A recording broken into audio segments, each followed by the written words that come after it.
Já fomos abençoados. Amém. Vamos abrir nossas Bíblias.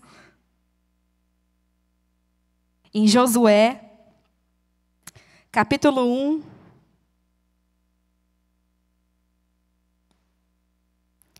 Josué, capítulo 1, do versículo 5 ao 9.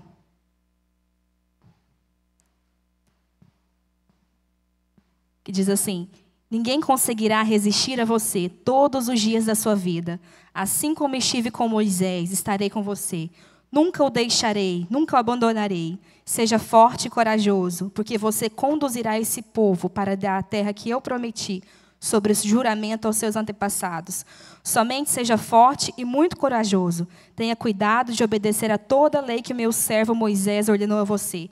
Não se desvie dela, nem para a direita, nem para a esquerda, para que você seja bem-sucedido por onde quer que andar. Não deixe de falar das palavras desse livro da lei e de meditar nelas de dia e de noite, para que você cumpra fielmente tudo o que nela está escrito. Só então os seus caminhos prosperarão e você será bem-sucedido. Não fui eu que te ordenei a você? Seja forte e corajoso. Não se apavore nem desanime, pois o Senhor, o seu Deus, estará com você, por onde quer que andar. Amém. Glória a Deus. Aleluia. Que palavra linda, né? Nós vemos que Josué recebeu essa palavra linda de Deus. E a palavra conta que eles estavam numa nova estação. Moisés havia morrido e estava entrando um novo tempo. Olha para a pessoa que está do seu lado e diz: novo tempo. No tempo de Moisés, eles viveram de muita provisão, né? É bênção viver da provisão, não é? Então havia coluna de fogo à noite, havia nuvem de dia. As suas roupas, os seus sapatos cresciam. Então, eles experimentaram de muita provisão. Agora, eles iam ir para um novo tempo. O tempo com Josué, eles teriam que pegar na espada. O tempo com Josué, eles teriam que lutar, que guerrear. O tempo com Josué, eles teriam que fazer o negócio acontecer. A palavra de Deus diz que aquele povo que eles eram os filhos daqueles que saíram com Moisés daquela terra. Quando eu penso isso, eu lembro quanto Deus é um Deus de geração. Deus, ele tem uma promessa para você, mas ele também tem uma promessa para os seus filhos, uma promessa para os seus netos, uma promessa para os seus bisnetos. Deus, ele começa algo com você, você chega aqui pensando assim: vim resolver um problema. E Deus fala assim: não, você está aqui, você não veio resolver um problema. Você está aqui porque eu vim fazer uma aliança com você.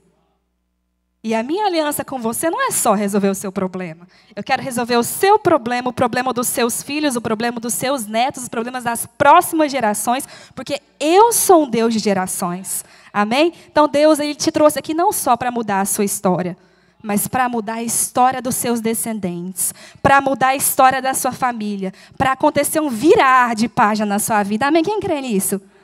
E era isso que Deus estava fazendo na vida daquele povo. Começando uma nova estação. Mas eles teriam que ser forte, ser corajoso, não se apavorar, porque naquele momento eles iam ter que pegar na espada. Um povo que toda a vida dependeu da provisão. A palavra de Deus diz que depois do dia que eles começaram a guerrear e entraram naquela terra, a palavra de Deus diz que um dia depois de comerem do produto da terra, o maná cessou. Já não havia maná para os israelitas. E naquele mesmo ano, eles comeram do fruto da terra de Canaã. A provisão acabou. Agora eles viveriam do quê? Do fruto da terra que o Senhor levou eles. Agora eles seriam prósperos naquele lugar que Deus enviou eles. Gente, isso é profundo. Sabe, a provisão pode te acompanhar no deserto, mas há um momento que você vai viver do fruto daquilo que você plantou, daquilo que você conquistou, e você vai ser próspero. Amém? Aleluia. E Josué, ele recebeu uma palavra de Deus. E ele sabia que Deus estava com ele. Isso é bom a gente saber que Deus está com a gente. Quantos aqui já receberam palavras de Deus? Eu vou te abençoar, filho. Eu vou te prosperar. Eu vou fazer a sua empresa ser a número 1 do Brasil. Eu vou abençoar a sua família. Eu vou quebrar esse histórico, esse diagnóstico de doença sobre a sua vida. Quantos já receberam uma palavra dessa? É lindo, né? Nós ficamos muito o quê? Encorajados, não é? E no capítulo 5, no versículo 13, Josué teve um encontro mais lindo ainda. Estando Josué perto de Jericó, olhou para cima e viu um homem em pé, empunhando uma espada. Aproximou-se dele e perguntou: você é por nós ou por nossos inimigos? Nenhuma coisa, nem outra, respondeu ele. Venho aqui na qualidade de comandante do exército do Senhor. Então Josué prostrou-se com o rosto em terra, em sinal de respeito, e lhe perguntou: que mensagem meu senhor tem para o seu servo? O comandante do exército do Senhor respondeu: tire as sandálias dos seus pés, pois o lugar que você está é santo. E Josué tirou. Amém. Que encontro! Foi tremendo esse encontro, né? Foi Shaba, não foi? Para quem não sabe, significa, foi algo pentecostal. Quem já teve um encontro pentecostal? Amém. E Deus se revelou a Josué. Deus disse que estava com ele. Que experiência. Mas ainda assim, depois de ouvir palavras lindas, depois de ser encorajado e ter um encontro, ele tinha que se levantar e tinha que conquistar as cidades. Ele tinha que se levantar e tinha que enfrentar a guerra. A Bíblia descreve, alguma das batalhas foi a tomada de Jericó. A tomada de Jericó, Deus trouxe estratégias. Fala comigo, estratégias. Às vezes pode soar incomum as estratégias que Deus deu. Né? Deus mandou o povo marchar em volta das muralhas dessa cidade. E no 7º dia, Deus mandou soar a buzina e o povo gritar, dar um brado de vitória. Então as muralhas caíram e o exército atacou. Soa bem diferente para quem é líder de um exército, não soa? Mandar o povo rodear, né? Até 7 dias. Mas o que Deus queria fazer nesse momento? Deus queria que Josué enfrentasse as batalhas. Deixa eu te dizer uma coisa. Você pode ter palavra. Você pode ter revelação do anjo. Você pode ter o que for. Mas você vai ter que declarar e a muralha vai ter que cair. O anjo não vai por você. Jesus não vai por você. Ele está contigo. Mas você vai. Né? Às vezes a gente vê por pessoas que passam por luta e falam assim: não posso passar por isso, eu sou filho amado.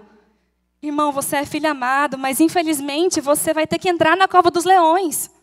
Você é filho amado, mas você vai ter que matar o gigante. Você é filho amado, mas você vai ter que derrubar as muralhas de Jericó. Por isso que você é filho amado, porque Deus está com você. Quantas vezes nós recebemos palavras lindas e somos, né, completamente encorajados, e lá no 2º dia, nós vemos, no outro dia, já pela manhã, a gente se depara com um problema muito grande. Né? A gente se depara com uma situação ou com um diagnóstico que a gente acha que é impossível.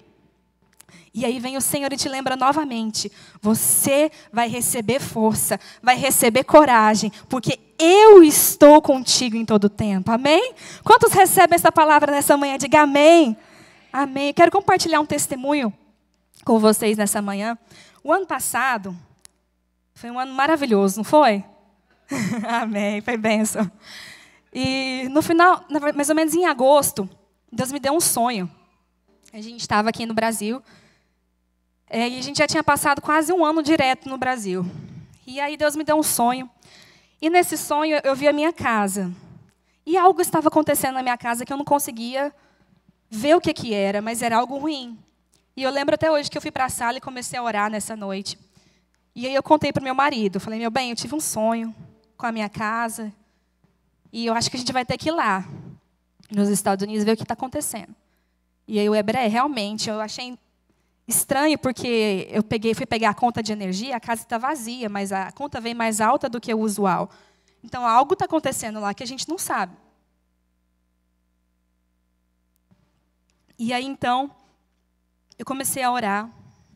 E meu marido pediu à vizinha que fosse na casa. Então, a vizinha mostrou fotos. Na hora que a vizinha mostrou as fotos da casa, Jesus, misericórdia.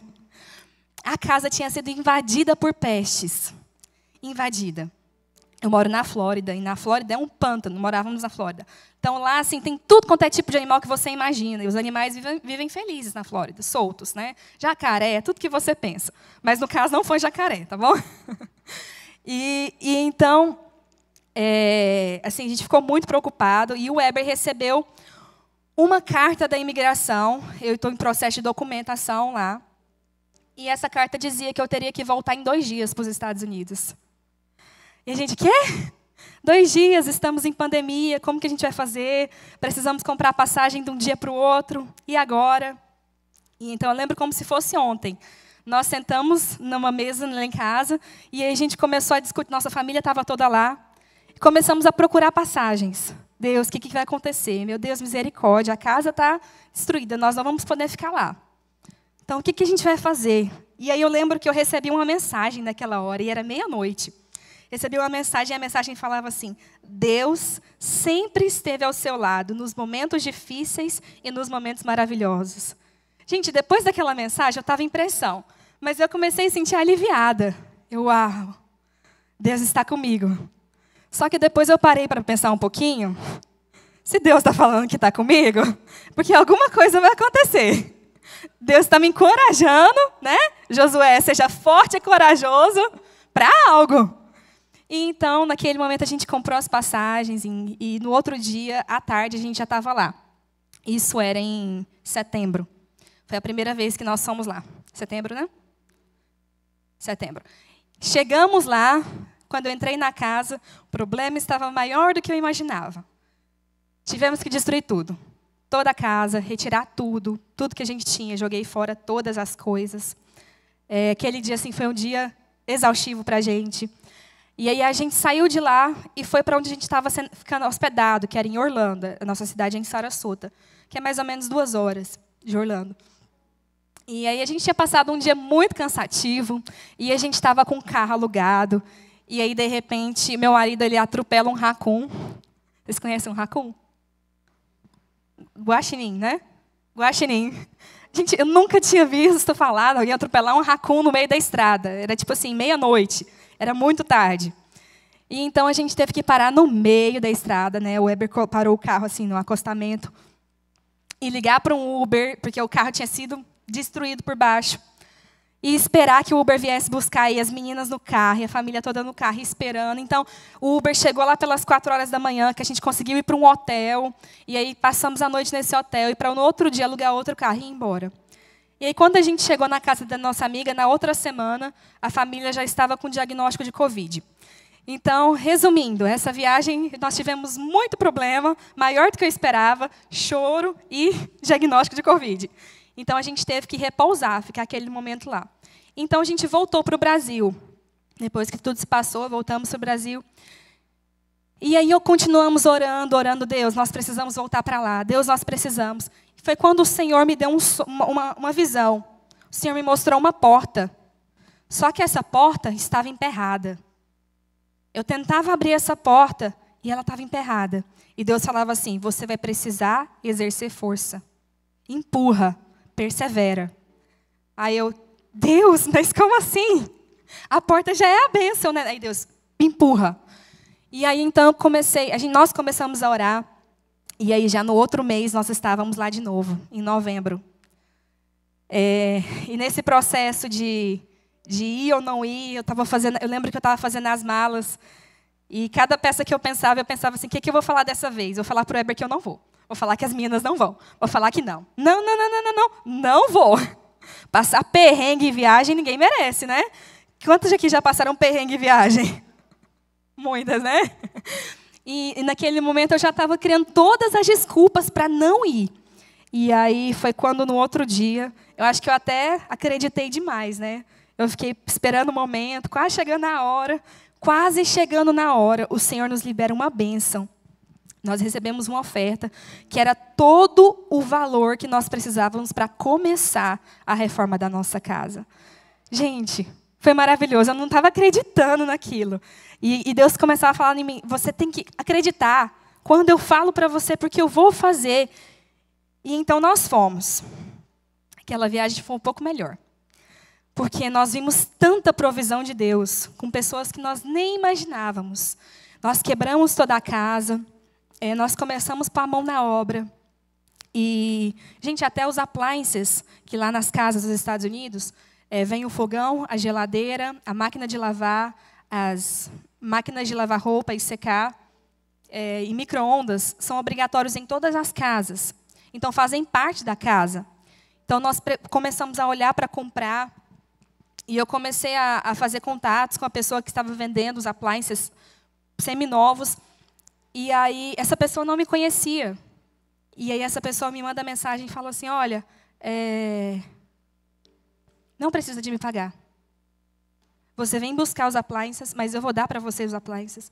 Nós não conhecíamos essa pessoa, eu só mandei mensagem para ela. Então era assim, algo caro. Outra coisa, Deus abençoou, nós ganhamos o granito. O mármore, é mármore, né, que fala?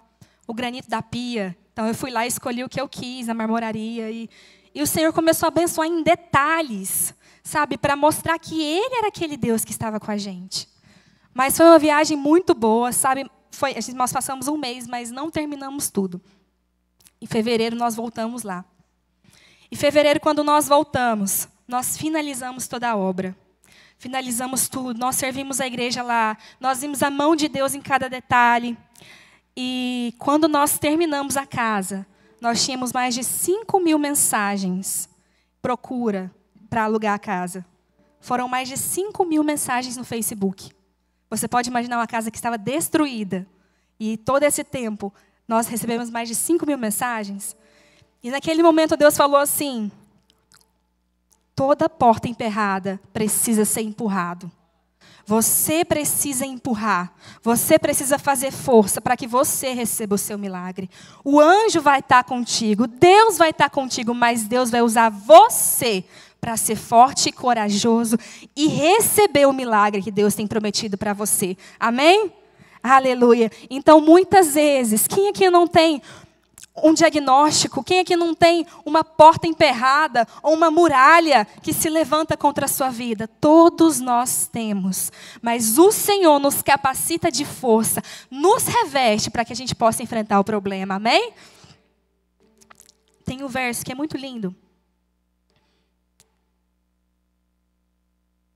Que está lá em João, capítulo 9. Se vocês puderem ir lá comigo, João, capítulo 9.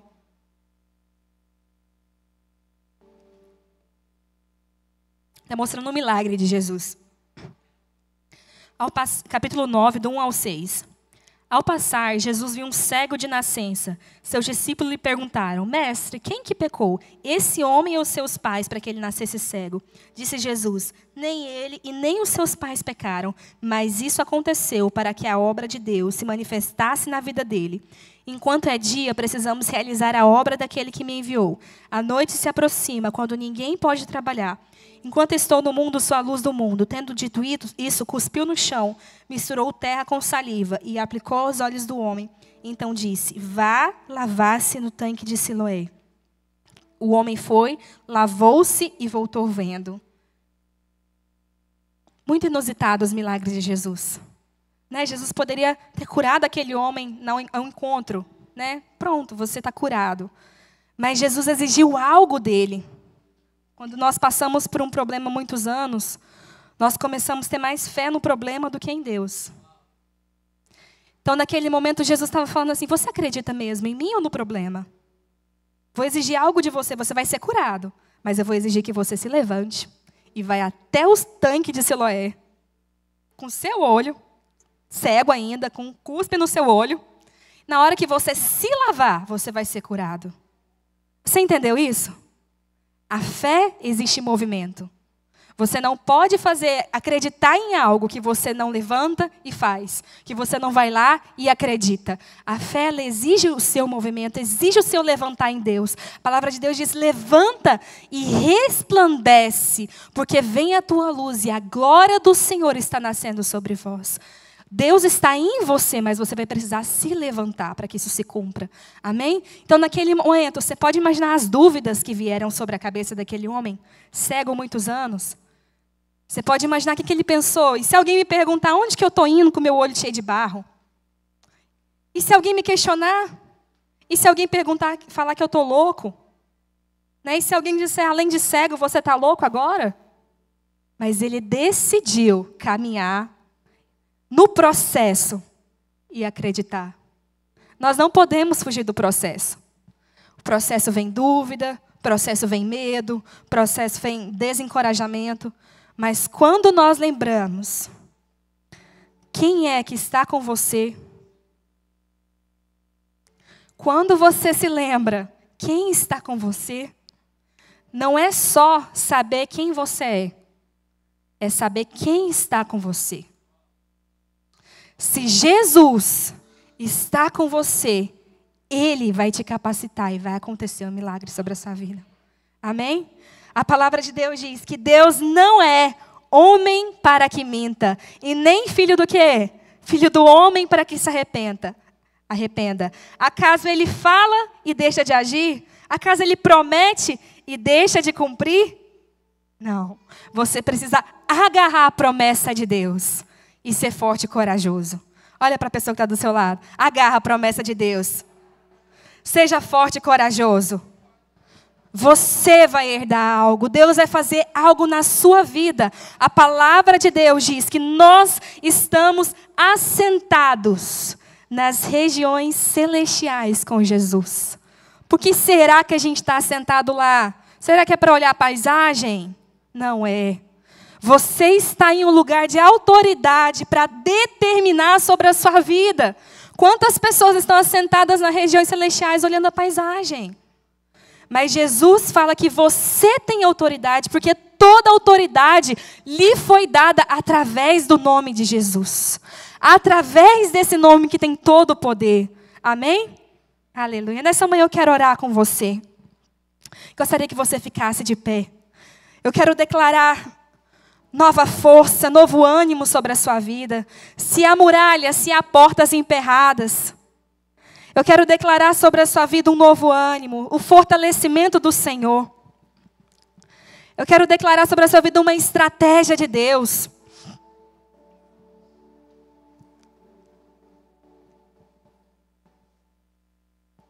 Aleluia. Feche os seus olhos nessa manhã.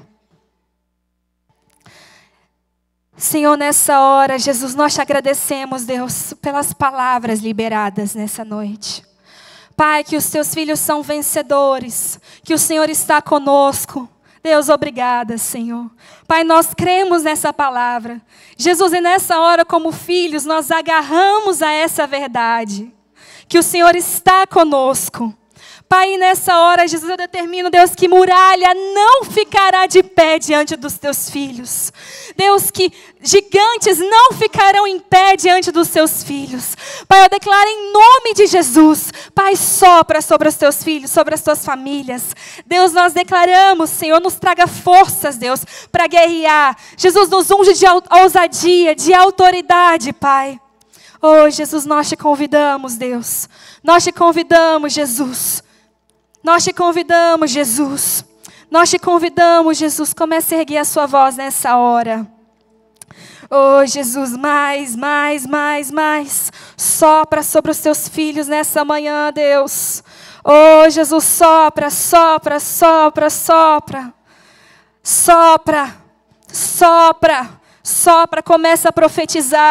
Começa a profetizar. Às vezes você não tem uma palavra, às vezes você não sabe como vai ser, mas quando você libera uma palavra da sua boca, quando você começa a profetizar como no vale de ossos secos, aleluia, algo começa a acontecer, o vento do Espírito começa a soprar. Oh Deus, em nome de Jesus nós oramos, Deus, ainda que nós não vejamos esperança, ainda que haja vale de ossos secos, Pai, nós clamamos, nós começamos a profetizar, nós começamos a ouvir um barulho dos céus, em nome de Jesus.